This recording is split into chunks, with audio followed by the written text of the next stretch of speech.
እንግዲህ ጥያቄ የተነሳ ጥያቄ አለ። የሰው ልጅ አላማው ምንድነው? ወደዚህ ምድር የመጣበት ለምን? ምንስ ልናደርግ ነው ወደዚህ ምድር የመጣ ነው ተብሎ የተጠየቀ ጥያቄ አለ። ይሄንን ጥያቄ ደግሞ ላብራራናላችሁና ወደ እናንተ እንመልስ። የሰው ልጅ ለምንድን ነው ወደዚህ ምድር መምጣት የቻለ? ምንስ ሊያደርግ መጣ?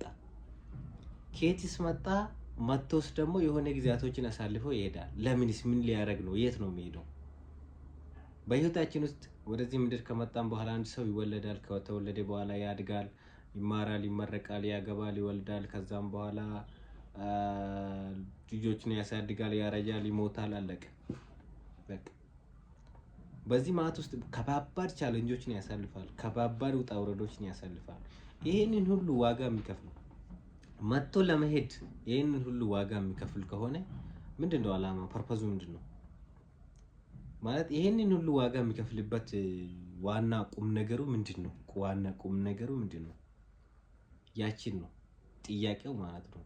ለእናንተ ግልጽ የሆነ የተረዳችሁ የገባችሁ ይሄንን ቪዲዮ ሰብስክራይብ አድርጉና ምንድነው አላማው? እስቲ ሰው ልጅ ወደዚህ ምድር የመጣበት ዋና አላማው ምንድነው?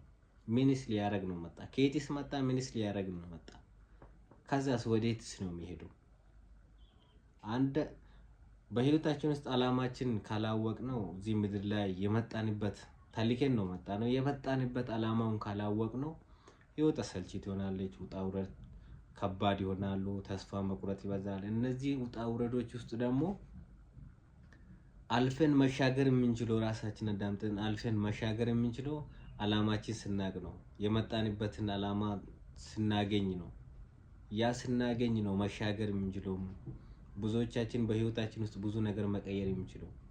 ስለዚህ አላማችሁን የተረዳችሁ ወደዚህ ምድር በየትኛውም ዙራ አብራሩ፣ ኮሜንት ላይ አስቀምጡልኝ።